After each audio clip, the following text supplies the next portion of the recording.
है कि नहीं? भरा देख के थोड़े आएगा, ऐसा नहीं होता। मेरे पास है ये नहीं तो कहाँ से भरा दिखा दे? मोबाइल खरीदेंगे सर, बात ये नहीं करते तो मोबाइल क्या मतलब वीडियो मारेंगे तो आप जो है ना वीडियो जब मोबाइल लाइएगा ना, वीडियो जो है बनाइएगा शॉर्ट वीडियो, समझे सबका, और हमको भेज दीजिएगा, हम डालेंगे।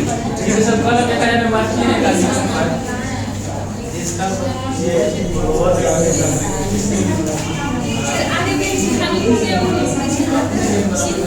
आदत है सबका, पीछे ला रोके का। चलिए नेक्स्ट चलते हैं, ठीक है? हल्ला नहीं करेंगे, आएंगे पेज नंबर 289।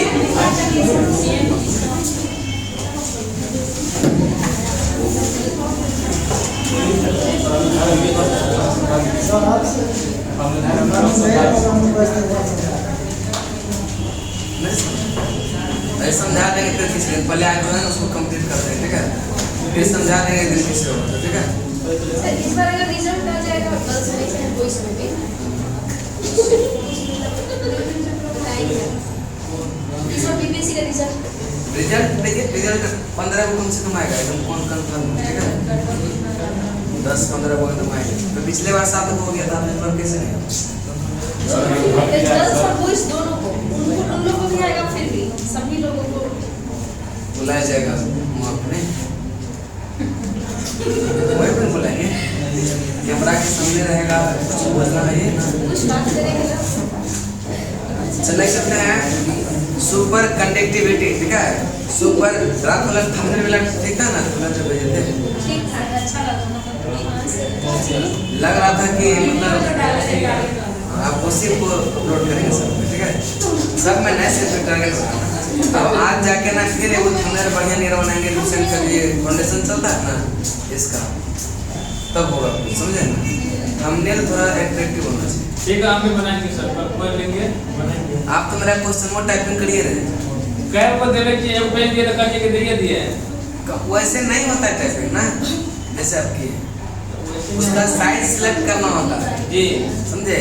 और एक पेज में दोनों साइड क्वेश्चन होता है, बीच में लिखा रहेगा लीड एकेडमी पटना बाय सुमन पटेल, समझे? उधर लिखा हुआ था, ये था इसको हाइडर पुडर बोलते हैं, नहीं लिखा हुआ, आपको दिखाएंगे वो अपना पेज, ठीक है?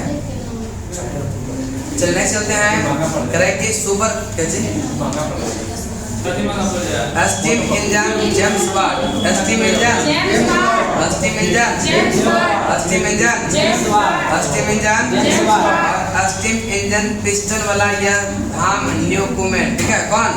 यह धाम न्यूकोमेन, धाम न्यूकोमेन। नेक्स्ट है सेलुलाइड, यह अलेक्जेंडर हार्प, ठीक है? सेलुलाइड सेलुलाइड सेफ्टी मैच यही तो जॉन वॉकर के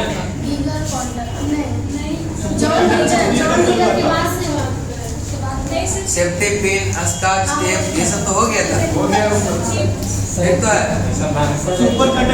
सुपर कंडक्टिविटी तक हो गया था। स्टीम इंजन क्या? जेम्स बॉन्ड, स्टीम इंजन और स्टीम इंजन पिस्टन, यह धाम न्यूकोमेन, ठीक है? धाम न्यूकोमेन। सेलुलाइड अलेक्जेंडर पाल, सेलुलाइड और safety match John Walker, safety match और सेफ्टी लैंप का हम्फ्री डेवी, ये सब क्वेश्चन पूछता है। Safety lamp Humphry Davy, safety lamp safety lamp. Cement का जोसेफ अरेक्टिन, जोसेफ अरेक्टिन। सिनेमा का लाउस निकोलस व लाउस लुमियरी, लाउस निकोलस व। और ट्रैक्टर का रॉबर्ट फॉर्मिच, रॉबर्ट फॉर्मिच, रॉबर्ट ट्रैक्टर का रॉबर्ट फॉर्मिच, रॉबर्ट ट्रैक्टर का रॉबर्ट फॉर्मिच, रॉबर्ट। नेक्स्ट चलते हैं करेक्ट हार्पिडो का रॉबर्ट वाइटवेट, ठीक है? रॉबर्ट। नेक्स्ट है ट्रैंक का, ठीक है? टैंक का है सर अर्नेस्ट स्वीटन, सर अर्नेस्ट, सर अर्नेस्ट। चलिए एक बार रिपीट करते हैं, बताएंगे स्टीम इंजन का जेम्स वाट, ठीक है। कंडेंसर वाला जो स्टीम इंजन है वह किसने? स्टीम इंजन पिस्टन वाला किसने? न्यूकोमेन। सेलुलाइट जो है अलेक्जेंडर और सेफ्टी मैच का जॉन वॉकर, सेफ्टी मैच का और सेफ्टी लैंप का हम्फ्री डेवी, सेफ्टी लैंप का और सीमेंट का जोसेफ अलेक्टिन, जोसेफ।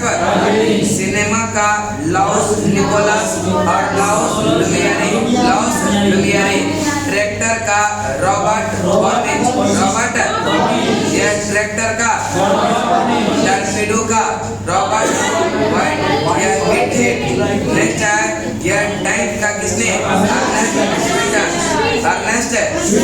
टेलीग्राफ का एम लेमन, ठीक है, एम लेमन। टेलीग्राफ कोड का सैमुअल। नेक्स्ट होता है टेलीफोन का टेलीविजन का और टेलीविजन इलेक्ट्रॉनिक वाला का टेलर, ठीक है, टेलर। चलिए यहीं तक एक बार रिपीट कर देते हैं। स्टीम इंजन यह पिस्टन वाला किसने? न्यूकोमेन। और यह स्टीम इंजन कंडेंसर वाला के कौन? James James. नेक्स्ट है सेलुलाइड अलेक्जेंडर और सेफ्टी मैच का John. Safety lamp Humphry Davy, safety lamp. Cement का जोसेफ और सिनेमा का लाउस निकोलस और लाउस लुमियरी। ट्रैक्टर का रॉबर्ट बॉर्निच, रॉबर्ट। हार्पीडो का यह वाइट हेड। नेक्स्ट है टैंक का अर्नेस्ट। टेलीग्राफ यांत्रिक का किसने? यह एम लेमन। नेक्स्ट है टेलीफोन का ग्राहम बेल, टेलीफोन का और यह टेलीग्राफ कोड का सैमुअल। टेलीविजन यह इलेक्ट्रॉनिक का वर्ड। चलिए कर देते हैं, ठीक है। आगे चलते हैं। आपका अनुरणन यहीं पर चलेगा। अभी बताइए, यहीं पे एक लड़की पढ़ती है और तुम कह रहे थे ना कि फिर से कब स्टार्ट होगा। अब इतना समझाने के बाद कि जब आप आए हैं तो वहीं से ना आपका स्टार्ट हो जाएगा। रोटेशन चल रहा है, जैसे फिजिक्स खत्म, फिर बायोलॉजी, फिर केमिस्ट्री, फिर फिजिक्स। तो इसमें क्या है, लुसेंटे न पढ़ना है। अब तो ये सब बातें करना बेवकूफ़ी है। इतना दिन आप मेरे पास पढ़ लिए हैं, ये सब बात बोलते हैं, ठीक है। क्या बोल रहे थे कि लुसेंट कब से शुरू हुआ? लुसेंट ने शुरू से कब शुरू हुआ? उसका कहने का मतलब है कि हिस्ट्री से कब शुरू होगा? तो हिस्ट्री है ना, हिस्ट्री से शुरू कब होगा? सर लुसेंट का तो कोई भी मध्यकालीन भारत से। मध्यकालीन भारत कब शुरू होगा? ये उसका कहने का सही मतलब था। वहाँ जो है ना, जब एशियन खत्म हो जाएगा ना 7 से 8, उसमें शुरू हो जाएगा, ठीक है। बोल दीजिएगा सर, ठीक है, मैसेज दीजिएगा करेगा। चलिए नेक्स्ट चलते हैं। क्या होता है, अच्छा नहीं लगता है? चलिए नेक्स्ट चलते हैं। अनुनाद रेजोनेंस, ठीक है। जब किसी वस्तु के कंपन की स्वाभाविक आवृत्ति किसी चालक बल के कंपन की आवृत्ति के बराबर होती है, तब वह वस्तु बहुत अधिक आयाम में कंपन करने लगता है और इस घटना को कहते हैं अनुनाद। क्या कहेंगे? कि जब किसी वस्तु के कंपन की स्वाभाविक आवृत्ति किसी चालक बल के कंपन के आवृत्ति के यह बराबर हो जाता है, तब जो होता है वह बहुत अधिक आयाम में क्या होता है, कंपन करने लगता है। लेकिन जब कोई भी वस्तु या कंपनों की स्वाभाविक आवृत्ति जो है, जैसे कि सेना को देखेगा कि जब पुल पार करते हैं तो वह सब एक साथ में पुल पार नहीं करते, क्योंकि दोनों का कंपन क्या होता है, बराबर हो जाएगा और वह काफी क्या होगा, यह लंबा यानी कि अधिक आयाम में कंपन करने लगेगा। और अधिक आयाम में जब कंपन करने लगेगा तब पुल की गिरने की संभावना बन जाता है।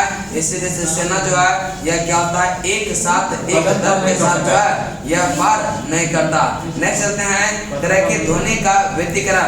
जब जो है समान आवृत्ति या आयाम में की ध्वनि जो है दोनों तरंग के एक साथ या किसी बिंदु पर पहुंचती है तो उस बिंदु पर जो है ध्वनि ऊर्जा पुनः क्या होता है, यह वितरण हो जाता है। इस घटना को ध्वनि व्यतिकरण कहते हैं। क्या कहते हैं? ध्वनि व्यतिकरण। और यदि दोनों तरंग जो है उस बिंदु पर एक ही कला यानी सेम फेज में पहुंचती है तो वहाँ ध्वनि की तीव्रता अधिकतम होती है। इसे कहते हैं संपोषी। क्या कहेंगे? संपोषी व्यतिकरण। यदि दोनों तरंग यह विपरीत कला में पहुंचती है तो वहाँ जो है यह तीव्रता क्या होती है, न्यूनतम, और उसे जो है विनाशी व्यतिकरण। क्या कहेंगे? उसके बाद है ध्वनि का विवर्तन। ध्वनि का तरह की ध्वनि के तरंग दैर्घ्य 1 मीटर की कोटि का होता है। अतः जब किसी कोटि का कोई अवरोध ध्वनि के मार्ग में आता है तो ध्वनि अवरोध के किनारे से जो है मुड़कर आगे बढ़ जाती है और इस घटना को ध्वनि का क्या कहते हैं, विवर्तन कहते हैं। उसके बाद है डॉपलर इफेक्ट। तरह की जब ध्वनि स्रोत एवं श्रोता के बीच अपेक्षित गति होती है तो श्रोता की ध्वनि की आवृत्ति को उसके वास्तविक आवृत्ति से अलग सुनाई पड़ती है। इसे कहते हैं डॉपलर इफेक्ट। क्या कहेंगे? उसके बाद है मैक संख्या। कौन है? किसी माध्यम में किसी पिंड के चाल तथा उसी माध्यम में ताप एवं दाब की जो है उन्हीं परिस्थिति में ध्वनि की चाल के अनुपात को उस वस्तु की उस माध्यम में मैक संख्या कहते हैं। क्या कहते हैं? मैक संख्या। यदि मैक संख्या 1 से अधिक है तो पिंड की चाल पराध्वनिक कहलाती है। यदि मैक संख्या 5 से अधिक है तो ध्वनि की चाल यह क्या होता है, यह अति पराध्वनिक होती है, इसको कहते हैं हाइपरसोनिक कहलाती है। उसके बाद है प्रघाती तरंगे। जब पिंड की चाल पराध्वनिक होती है तो वह अपने पीछे माध्यम क्या होता है, शंक्वाकार विक्षोभ छोड़ती है और इस विक्षोभ के संचरण ही कोई क्या कहते हैं, प्रघाती तरंगे कहते हैं। क्या कहते हैं? प्रघाती तरंगे। चलिए इसको थोड़ा थोड़ा समझने का प्रयास करेंगे, ज्यादा तो नहीं, बस थोड़ा सा। क्या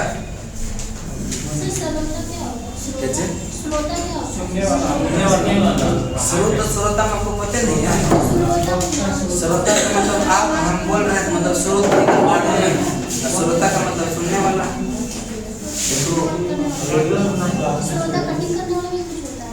श्रोता सुपारी कटिंग करने श्रोता कहते हैं। गजब का कॉन्सेप्ट है आपके पास। सुपारी को काटने वाला श्रोता।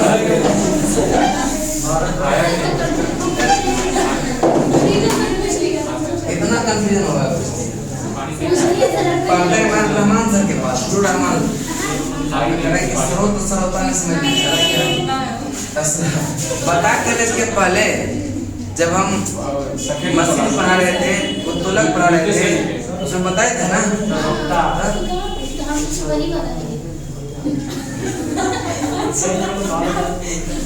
अच्छा है, बहुत बढ़िया, बहुत बढ़िया।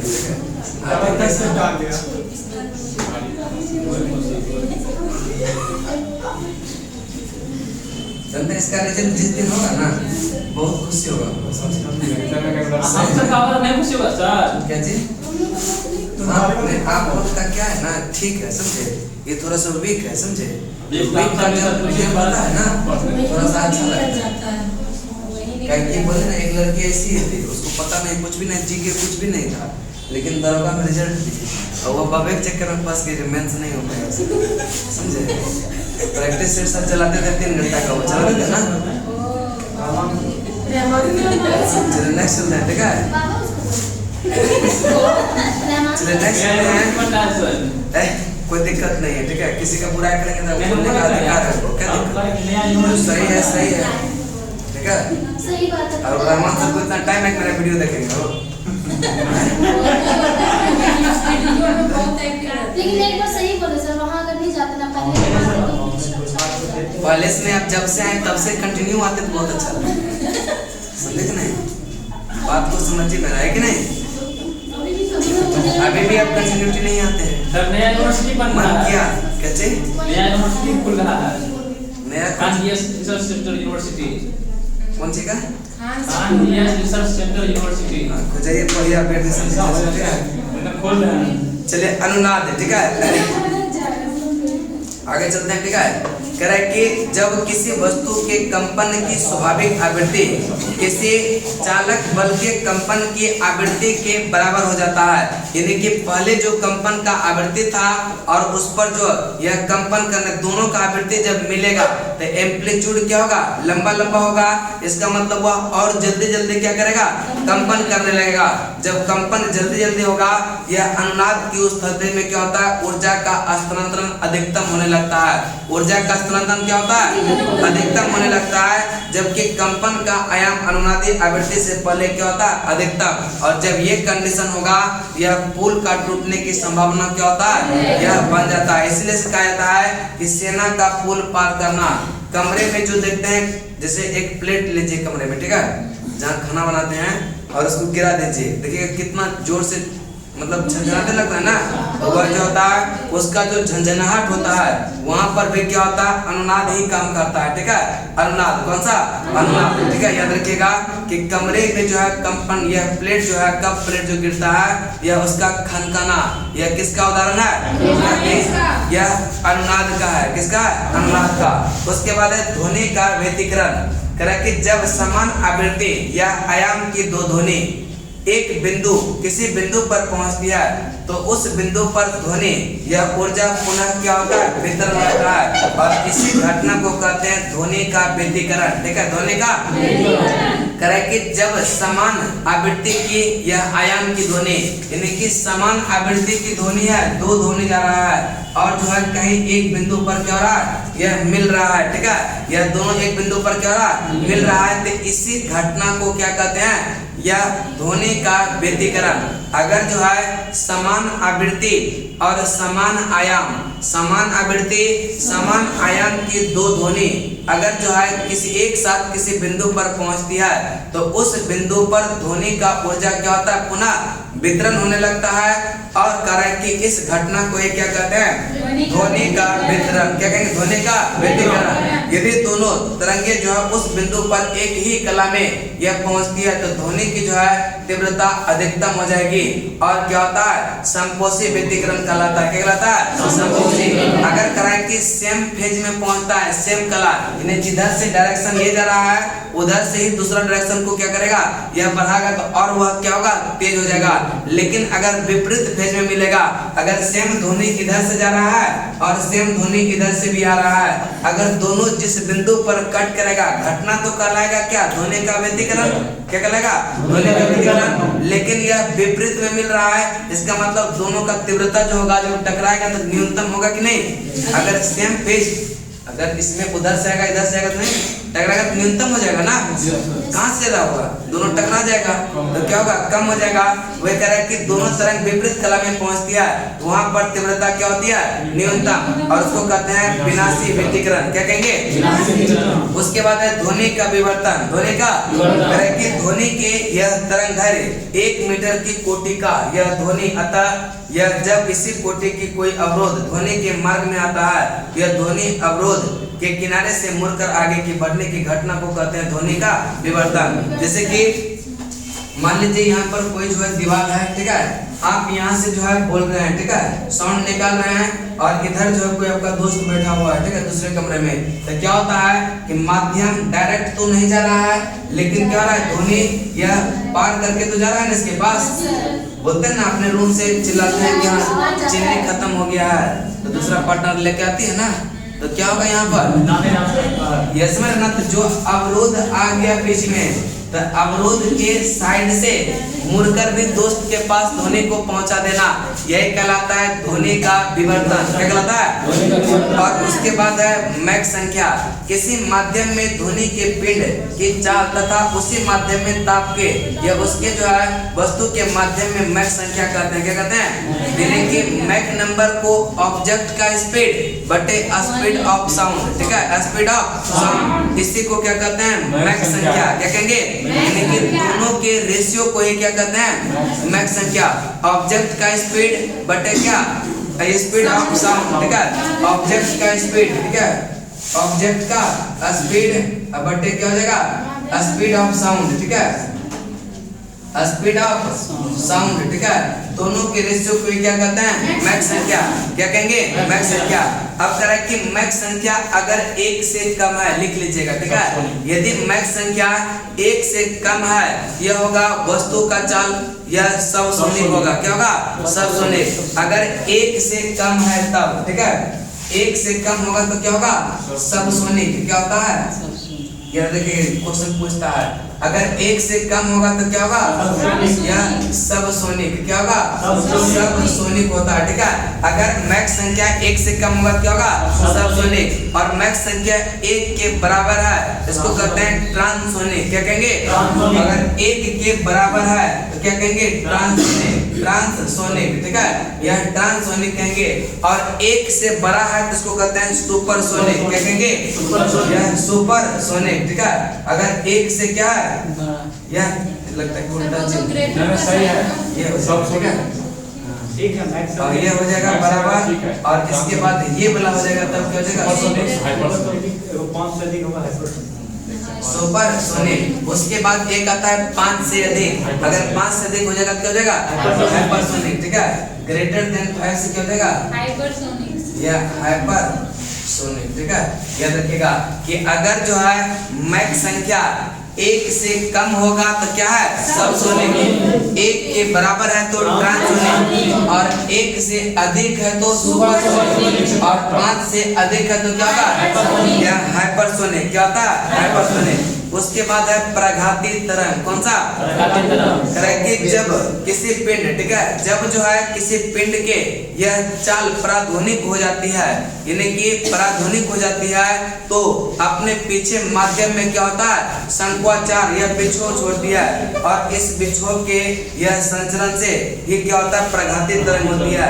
और इन तरंगों से बहुत ऊर्जा निकलती है जब उसका स्पीड काफी ज्यादा बढ़ जाता है, ठीक है, काफी ज्यादा बढ़ जाता है, तो यह क्या होता है? शंक्वाकार बिछोह छोड़ती है। और अगर वह बिछोह किसी भवन से टकरा जाए ना, तो वह भवन को क्या करेगा? ध्वस्त कर देगा। उसी तरंग को कहते हैं क्या?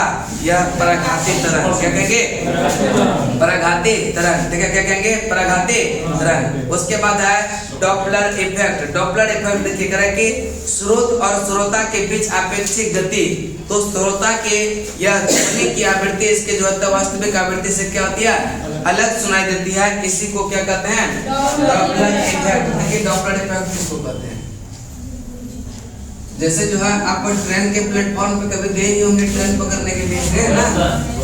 ये जैसे आपका प्लेटफॉर्म है, ठीक है, इधर से रेलगाड़ी आ रही है, ठीक है, और आप यहाँ पर क्या है? खड़े हैं, ठीक है। तो जैसे जैसे रेलगाड़ी आपके पास आएगा, आवाज ज्यादा सुनाई देगा कम? ज्यादा सुनाई देगा। और इसके बाद रेलगाड़ी आया आपके पास, ठीक है, यहाँ पर, फिर चला गया कहाँ? आगे। जैसे जैसे आगे जाएगा आपसे दूर, और आवाज क्या हो जाएगा? कम सुनाई देगा। यही आवाज का ज्यादा सुनाई देना, आवाज का कम सुनाई देना, यही क्या होता है? Doppler effect. क्या कहलाता है? अब देखिए, अगर जो है वृत्ताकार, यानी कि मान लेते हैं ये आपका वृत्ताकार मार्ग है, ठीक है, आप बीच में है, यह बीच में डीजे बज रहा है, ठीक है, बीच में डीजे बज रहा है, आप इसको चारों ओर मोशन कर रहे हैं, ठीक है, तो बताएंगे यहाँ पर डॉपलर इफेक्ट कम करेगा कि नहीं? नहीं करेगा सर, नहीं करेगा। कोई डिस्टेंस है ना, क्योंकि इक्वल सेम हो रहा है इसमें। क्योंकि यहाँ पर जो ध्वनि, अगर यहाँ 60 डेसिबल का ध्वनि सुनाई दे रहा है, तो इस पॉइंट पर भी क्या होगा? 60। इस पॉइंट पर भी क्या होगा? 60। इस पॉइंट पर भी क्या होगा? और इस पॉइंट पर भी क्या होगा? 60 डेसिबल का ध्वनि सुनाई देगा। इसका मतलब हम बताए तभी कि ध्वनि का कम या ज्यादा सुनाई देना, यह क्या कहलाता है? Doppler effect. यह डॉपलर इफेक्ट यहाँ पर काम नहीं करता। इसका मतलब जो भी वृत्तीय गति होगा वहाँ पर डॉपलर इफेक्ट काम। अब ट्रेन भी इस डायरेक्शन में आ रहा है और आप भी इसके अपोजिट डायरेक्शन में जा रहा है, इसका मतलब और ज्यादा ध्वनि सुनाई देगा। यहाँ भी डॉपलर इफेक्ट कम करेगा क्या?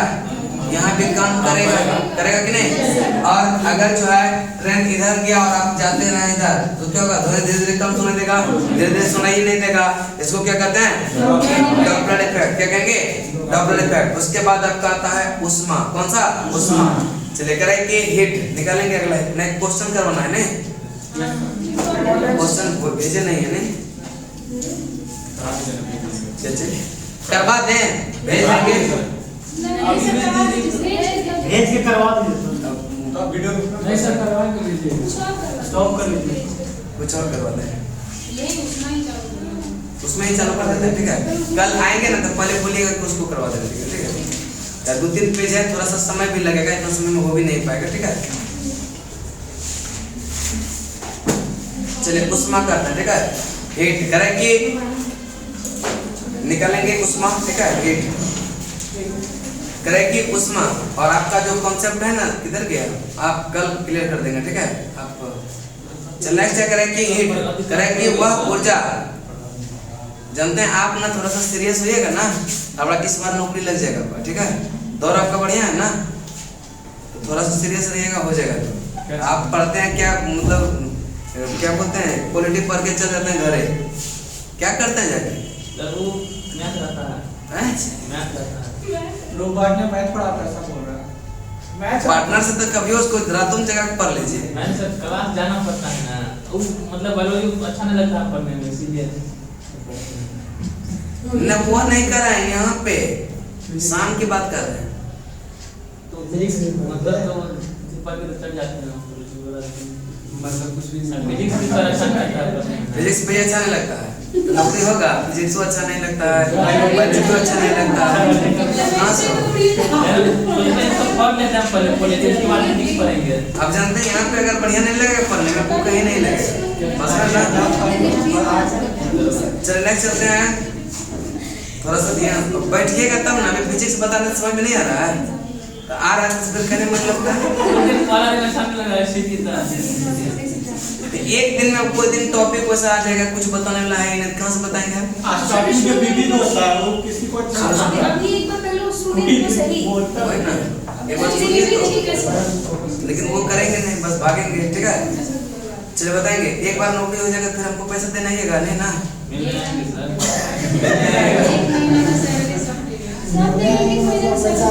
फोन करेंगे ना तो कौन है? सुमन पटेल, कौन सुमन पटेल? वही लुसेंट वाले, बोले नहीं पहचान रहे, समझ ना। सैलरी का बात तो खत्म,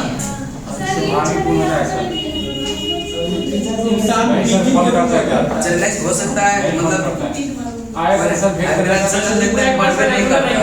10 को सब्सक्राइबर रोज बढ़ता है। हम सोचते हैं कि एक बार ऐसे करें ना तो 10, फिर वैसे करें तो दिन भर हम वही करते रहेंगे एक दिन, समझे।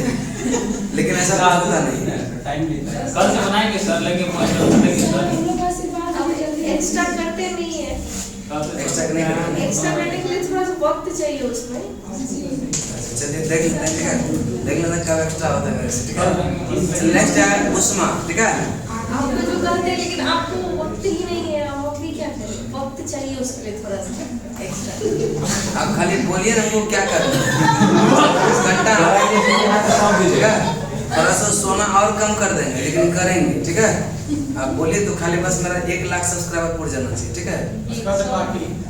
ये कोई बड़ी बात नहीं है, आप 2 से 3 महीना, हम तो कह रहे हैं ना 2 से 3 महीना में आपका सिल्वर बटन आ जाएगा, बस थोड़ा सा क्लास खत्म हो जाएगा। अरे अभी बोलिएगा तो हम सब नहीं सुनेंगे, गाइड कल हम भी चैनल बनाएंगे। अपने रिलेशन आपको कॉपीराइट मार देगा ना।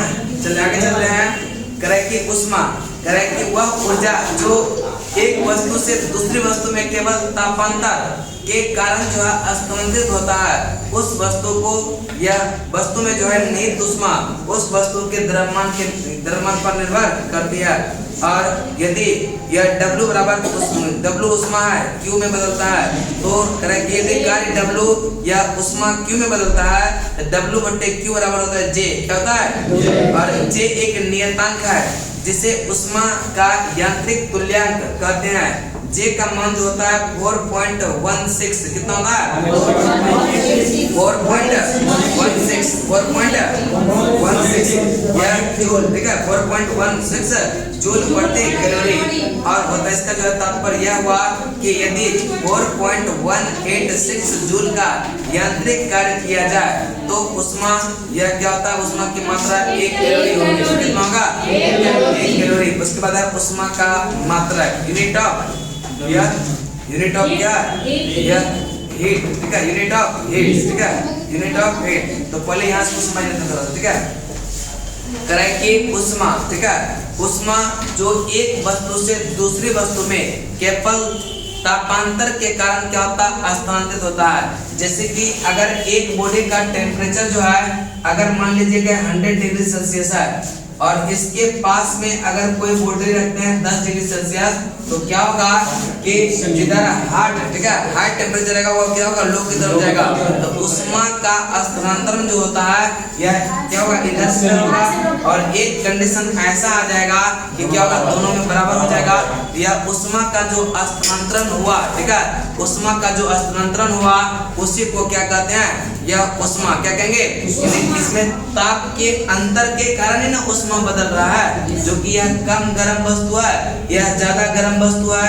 इसमें टेम्परेचर दोनों का अलग अलग है, ताप दोनों का क्या है, अलग अलग है। लेकिन जो है जब तापांतर के कारण, ताप में अंतर के कारण जो एनर्जी यानी कि उष्मा, ठीक है, उष्मा भी एक प्रकार का एनर्जी है, ठीक है, जो कि यह ताप के अंतर के कारण क्या हो रहा है, ट्रांसफर हो रहा है। इसी को कहते हैं क्या, उष्मा, क्या कहेंगे। और किसी वस्तु में निहित यह उष्मा उस वस्तु के द्रव्यमान पर निर्भर करती है। और यदि W कार्य जो है W है और उष्मा Q है, तो W/Q क्या होता है, W/Q बराबर क्या होता है, J, ठीक है।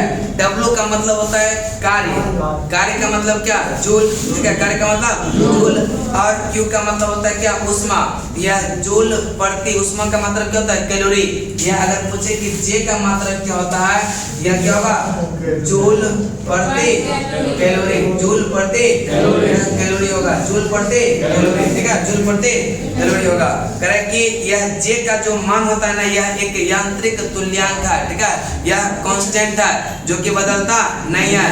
और यह इसका मान जो होता है 4.816, कितना होता है, 4.186, यह जूल प्रति कैलोरी, जूल प्रति कैलोरी। अब करें कि यदि 4.16 जूल का यांत्रिक कार्य किया जाए तो उष्मा उत्पन्न की जो है मात्रा कितने कैलोरी, 1 कैलोरी होगा, कितना, 1 कैलोरी।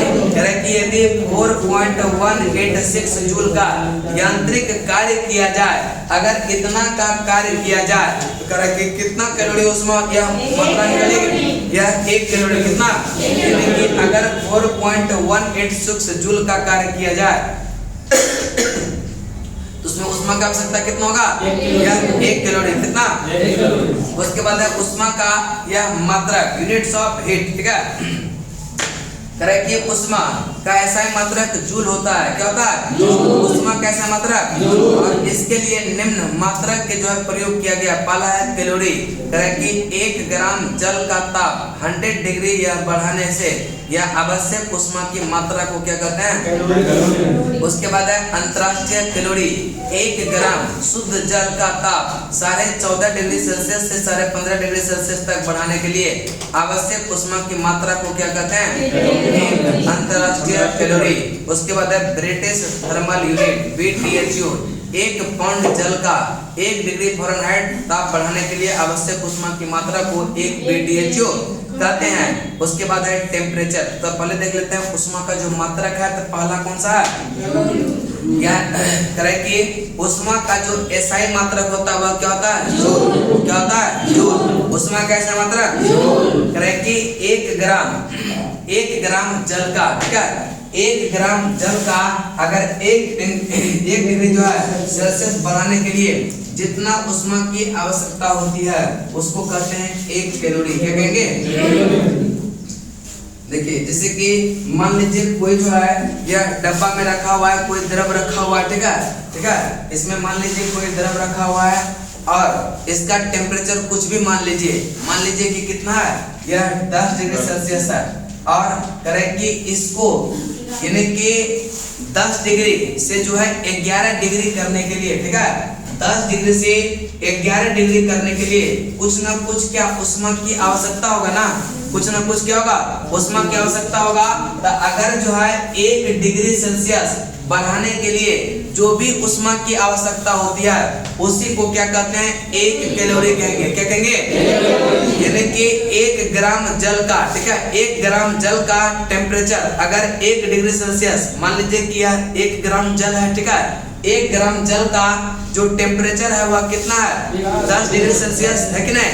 यानी कि इसमें जो जल भरा हुआ वह कितना है 1 ग्राम है और वह कितने डिग्री पर है 10 डिग्री पर।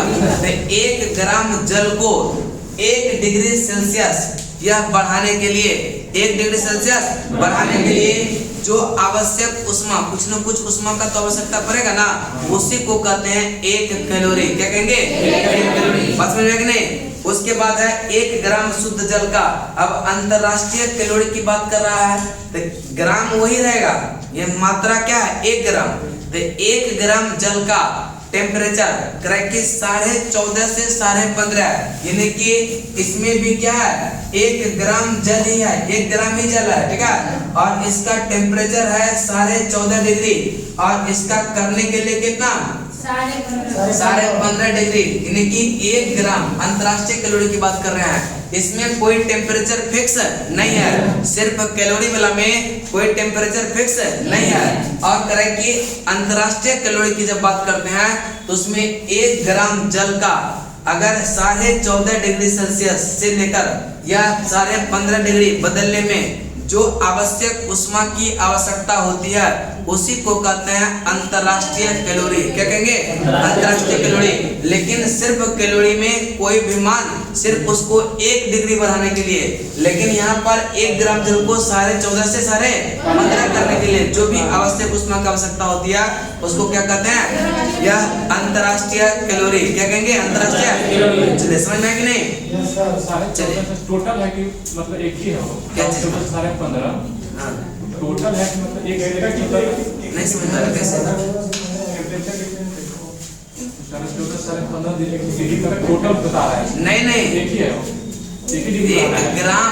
1 ग्राम जल का टेम्परेचर 14.5 से 15.5 करने के लिए जो कुछ न कुछ उष्मा का आवश्यकता होगा ना, तो कुछ न कुछ आवश्यकता जो होगा जो उष्मा की आवश्यकता होगा उसे कहते हैं अंतरराष्ट्रीय कैलोरी। क्या कहेंगे अंतरराष्ट्रीय कैलोरी। और यहाँ जो था सिर्फ 1 डिग्री बढ़ाने के लिए, चाहे वह 5 डिग्री से बढ़ाइए 6 डिग्री से कीजिए या 7 से 8 कीजिए, यानी 1 डिग्री वहां से बढ़ता है, टेम्परेचर फिक्स नहीं है। लेकिन अंतरराष्ट्रीय में फिक्स किया गया कितना टेम्परेचर 14.5 से 15.5, ठीक है। यानी कि 14.5 से ही 1 डिग्री बढ़ाना है, बढ़ाना तो 1 डिग्री है लेकिन 14.5 से 15.5। उसके बाद चलते हैं करें कि पाउंडर, ठीक है। करें कि 1 BTU किसको कहते हैं, करें कि 1 पाउंड, ठीक है। 1 पाउंड जल का ताप, ठीक है। 1 पाउंड जल का ताप 1 डिग्री फ़ारेनहाइट बढ़ाने के लिए। अब देखिए मान लीजिए कि 1 पाउंड इसमें है जल, ठीक है। 1 पाउंड है, ठीक है। यह 1 पाउंड जल है और इसका टेम्परेचर यहाँ पर देखिए, यहाँ भी टेम्परेचर फिक्स नहीं किया है लेकिन 1 डिग्री अगर मान लीजिए इसका 6 डिग्री फ़ारेनहाइट है तो यहाँ पर 1 डिग्री बढ़ाने के लिए कितना 7 डिग्री फ़ारेनहाइट करने के लिए 1 पाउंड में होता है 453.59 ग्राम होता है ना, 453.59 ग्राम जल लिए। यानी 1 पाउंड जल को अगर 1 डिग्री सेल्सियस बढ़ाने के लिए उसका, ठीक है, 1 डिग्री जो है फ़ारेनहाइट बढ़ाने के लिए उसका टेम्परेचर जितना आवश्यक उष्मा की आवश्यकता होती है उसको कहते हैं क्या 1 BTU। क्या कहेंगे 1 BTU। क्या कहेंगे 1 BTU, British thermal unit, British thermal unit. और अंतरराष्ट्रीय समझ में कितने दिनों है ना। करेंगे पहला था कैलोरी, क्या था यानी कि 1 डिग्री यानी 1 ग्राम जल को 1 डिग्री सेल्सियस बढ़ाने के लिए यह जितना आवश्यक उष्मा की आवश्यकता होती है उसको कहते हैं क्या 1 कैलोरी कहते हैं। उसके बाद 1 ग्राम जल को 14.5 से 15.5 करने के लिए, यानी कि 1 डिग्री यहाँ भी बढ़ रहा है तो 1 डिग्री बढ़ाने के लिए जो भी उष्मा की आवश्यकता होगा उसको क्या कहेंगे अंतरराष्ट्रीय कैलोरी। और उसके बाद पाउंड है करें कि 1 पाउंड, ठीक है, यानी यह BTU की बात हो रहा है तो 1 पाउंड जल का 1 डिग्री फ़ारेनहाइट बढ़ाने के लिए जितना भी उष्मा की आवश्यकता होती है उसको क्या कहते हैं 1 BTU। क्या कहेंगे 1 BTU। बात समझ में नहीं। चलिए उसके बाद चलते हैं आपका ताप, ठीक है। ताप। कह रहे कि वह भौतिक कारक जो एक वस्तु से दूसरी वस्तु में उसमें ऊर्जा के प्रवाह की दिशा को यह निश्चित करता है, अर्थात जिस कारण से उष्मा का या ऊर्जा का क्या हो रहा है, स्थानांतरण हो रहा है, उसको क्या कहेंगे, ताप कहेंगे। यानी कि ताप की बात कर रहा है। अभी हम बताए थे थोड़ा देर पहले क्या, उष्मा, ठीक है, बताए थे ना। तो उष्मा में क्या हो रहा था, एनर्जी का ट्रांसफॉर्मेशन हो रहा था, लेकिन किस कारण हो रहा था, दोनों के ताप में अंतर के कारण। इसका मतलब ये जैसे कि आपका यह कोई वस्तु है, इसमें 100 डिग्री सेल्सियस ताप है, और यह कोई वस्तु है, इसमें कितना है, 10 डिग्री सेल्सियस है, ठीक है। यानी कि यह ज्यादा हीट है, ज्यादा गर्म वस्तु है।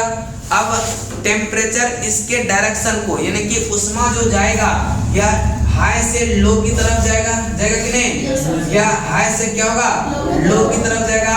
यानी कि इसकी को डायरेक्शन, यानी कि जो उष्मा का ट्रांसफॉर्मेशन हो रहा है हाई से लो की तरफ, टेम्परेचर का काम है क्या, उसके डायरेक्शन को दिखाना, ठीक है, यह डायरेक्शन को दिखाना। यानी कि उष्मा का जो स्थानांतरण हो रहा है उसके डायरेक्शन को दिखाना। तो उष्मा और ताप में अंतर समझ में है ना, बात समझ रहे हैं। उष्मा का मतलब एक प्रकार का एनर्जी, एक प्रकार का क्या एनर्जी, लेकिन टेम्परेचर जो है वह उष्मा के स्थानांतरण के डायरेक्शन को बता रहा है, ठीक है। उष्मा के स्थानांतरण को, अगर दोनों का टेम्परेचर समान रहता तो उष्मा का डायरेक्शन होता है क्या, नहीं होता, नहीं होता। आगे चलते हैं, आपका तापमान आपका मेजरमेंट, ठीक है, छोड़ दें, करवा दें, किसको, कहाँ तक, केल्विन तक। चले करें कि तापमापी, ठीक है, करें कि तापमान, करें कि तापमापी, ताप मापने के लिए जो उपकरण का प्रयोग करते हैं उसे तापमापी कहते हैं। क्या कहते हैं, यानी कि तापमान को मापने के लिए जो भी यंत्र का प्रयोग करते हैं उसको क्या कहेंगे, तापमापी, क्या कहेंगे, तापमापी। अब करें कि सेल्सियस पैमाने पर इसका आविष्कार स्वीडन के वैज्ञानिक सेल्सियस ने किया। किसने किया, स्वीडन के वैज्ञानिक सेल्सियस, किसने, सेल्सियस। यानी कि सेल्सियस का जो आविष्कार किया वह किसने किया, यह स्वीडन के वैज्ञानिक सेल्सियस ने। और करें कि इस पैमांक में हिमांक बिंदु जो होता है वह 0, कितना, यानी कि सेल्सियस पैमाना पहला कौन सा है, सेल्सियस, यह सेल्सियस पैमाना, और इसमें हिमांक कितना, हिमांक है कितना, 0 डिग्री सेल्सियस। और अगर भाप बिंदु कहेगा तो कितना, भाप बिंदु है कितना, 100 डिग्री सेल्सियस, 100 डिग्री। उसके बाद आपका आता है कौन सा, फ़ारेनहाइट। इसका आविष्कार जर्मन वैज्ञानिक फ़ारेनहाइट ने किया। हिमांक बिंदु यह 32 फ़ारेनहाइट और भाप बिंदु 212, यानी किसका, फ़ारेनहाइट का, ठीक है, फ़ारेनहाइट का जो हिमांक कितना, हिमांक कितना है, यह 32 डिग्री फ़ारेनहाइट। और भाप बिंदु कितना, भाप बिंदु कितना है, 212 डिग्री फ़ारेनहाइट, 212 डिग्री।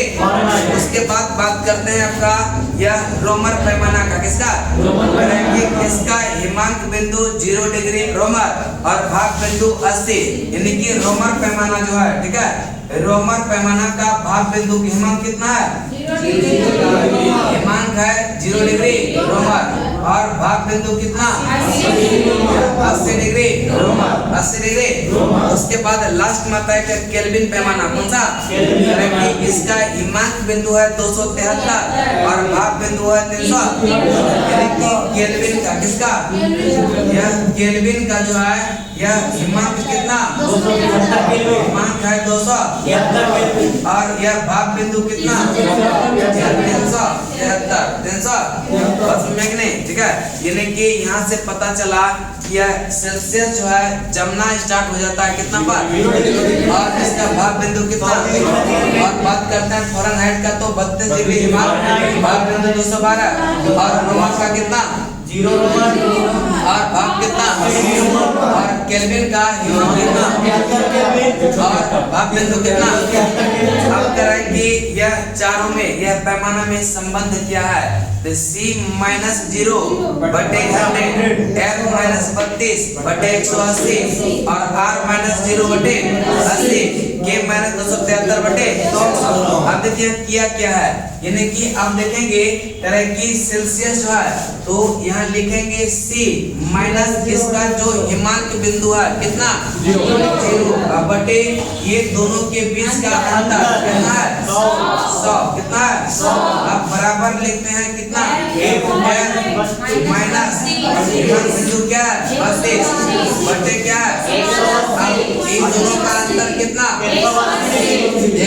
180 ये दोनों का अंतर है ना 180 बराबर अब देखिए r माइनस कितना 0 बटे 2 80 अब बराबर होगा कितना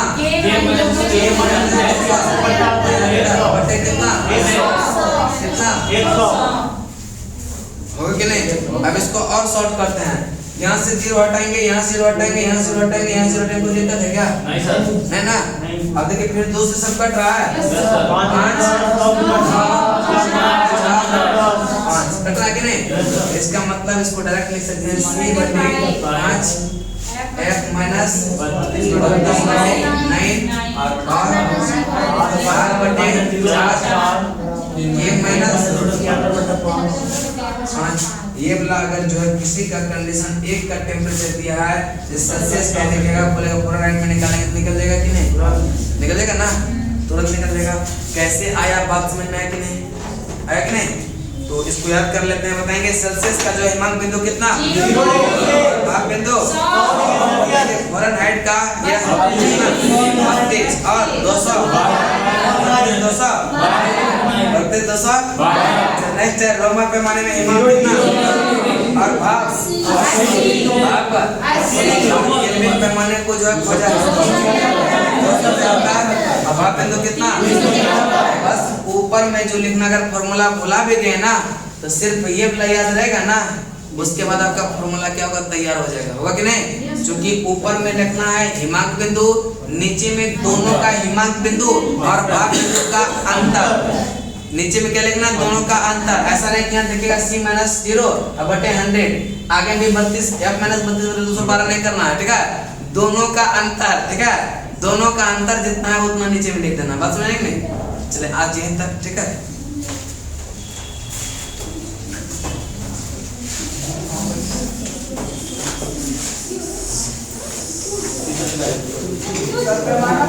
टाइम सिलेक्ट तक कर रहे थे नजर कल को लेकर कंप्लीट करवा